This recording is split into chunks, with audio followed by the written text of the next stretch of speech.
Hello friends, അപ്പോൾ ഇന്നലത്തെ ബാക്കി വീഡിയോ എന്ന പോലെ ഞാൻ ഇടുന്നത് ഇപ്പോൾ ഷിപ്പ് കിടക്കുന്ന ഭാഗത്തോട് ഞാൻ വണ്ടിയിട്ട് വെക്കൊണ്ടിരിക്കുകയാണ്. അപ്പോൾ ഇവിടെ ഒരു ബാരിക്കേഡ് ഉണ്ട്. അപ്പോൾ എനിക്ക് കിട്ടിയ ടിക്കറ്റ് ഇവിടെ ഒന്ന് സ്കാൻ ചെയ്യണം. അപ്പോൾ കുറച്ച് ഭാഗങ്ങൾ ഞാൻ കുറച്ച് സ്ലോ മോഷനിൽ എടുത്തിരിക്കുന്നത്, കാരണം കാര്യങ്ങൾ മനസ്സിലാക്കുന്നതിന് വേണ്ടി. ആദ്യമായിട്ട് വരുന്നവർക്ക് കാര്യങ്ങൾ കുറച്ച് പെട്ടെന്ന് ഈസി ആവുമല്ലോ, അതിനുവേണ്ടി ഞാൻ ഇട്ടിരിക്കുന്നത്. അങ്ങനെ എനിക്ക് TT ലൈനാണ്. അപ്പോൾ ഇവിടെ 2-3 ലൈനുണ്ട്.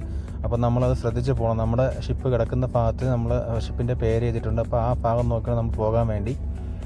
അങ്ങനെ ഇപ്പോൾ ഇനി അടുത്തൊരു ബാരിക്കേഡ് ഉണ്ട്. അപ്പോൾ അവിടെയും കൂടി എനിക്കൊന്ന് ടിക്കറ്റ് ഒന്ന് സ്കാൻ ചെയ്യണം. അപ്പോഴത്തേക്ക് അടുത്ത ബാരിക്കേഡും കൂടി ഓപ്പൺ ആവും. അപ്പോൾ നമുക്ക് ഷിപ്പ് കിടക്കുന്ന ഭാഗത്തോട്ട്, അതായത് നമ്മുടെ ലൈനിലോട്ട് നമുക്ക് എൻട്രി ആവാൻ കഴിയും.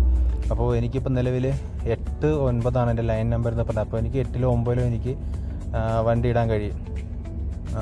നിലവിലത്തെ സാഹചര്യത്തിൽ ഞാൻ ഇപ്പോൾ 8-ാം നമ്പർ ലൈനിലാണ് ഇടുന്നത്, കാരണം 9-ാം നമ്പർ ലൈനിൽ അത്യാവശ്യം വണ്ടികൾ കിടപ്പുണ്ടായിരുന്നു. അപ്പം നമുക്ക് നേരത്തെ കുറച്ച് ഫ്രണ്ടിൽ വണ്ടി ഇടാൻ പറ്റില്ല. അതുകൊണ്ട് ഞാൻ 8-ാം നമ്പറിൽ നോക്കിയപ്പോൾ ഒരു വണ്ടി മാത്രമേ ഉണ്ടായിരുന്നുള്ളൂ.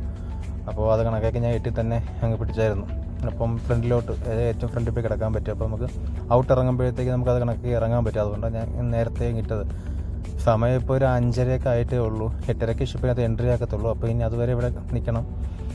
അതിനുശേഷം ക്രൂ വന്നിട്ട് നമ്മളെ സമയമാകുമ്പോഴത്തേക്ക് ഒരു 8:30 ആകുമ്പോഴത്തേക്ക് നമ്മൾ അകത്ത് കയറ്റിയതിന് ശേഷം നമുക്ക് നമ്മളെ ക്യാബിനിൽ നമുക്ക് പോകാൻ കഴിയും.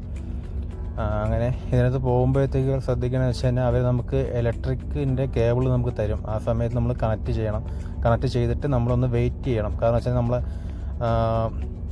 ഫ്രിഗോ വർക്കായി തുടങ്ങിയിട്ടുണ്ടോ ഇല്ലയെന്നൊക്കെ അറിയാൻ വേണ്ടിയാണ്. ഇല്ലെന്നുണ്ടെങ്കിൽ നമ്മളെ ക്രൂവിൻ്റെ അടുത്ത് പറയുമ്പോൾ അവർ വേറെ പുതിയ കേബിൾ നമുക്ക് തരും കേട്ടോ. അപ്പോൾ അത് നമ്മൾ മെയിനായിട്ട് ശ്രദ്ധിക്കേണ്ട ഒരു കാര്യമാണ്. കാരണം ഇതിനെ ഡീസൽ എഞ്ചിൻ നമുക്ക് വർക്ക് ചെയ്യിപ്പിക്കാൻ കഴിയില്ല.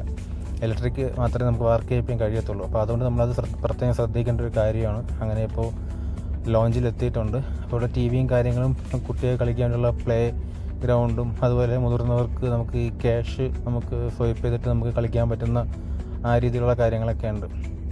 അങ്ങനെ ഞാൻ ഇപ്പോൾ ഫുഡ് കഴിക്കാൻ വേണ്ടി പോയായിരുന്നു. അങ്ങനെ ഫുഡെല്ലാം കഴിച്ചു. ഇതാണ് ഫുഡ് കോർട്ട് എന്ന് പറയുന്നത്. അപ്പോൾ അതിന് മുമ്പ് എൻ്റെ ബാഗെല്ലാം കൂടെ റൂമിനകത്ത് വെച്ചായിരുന്നു.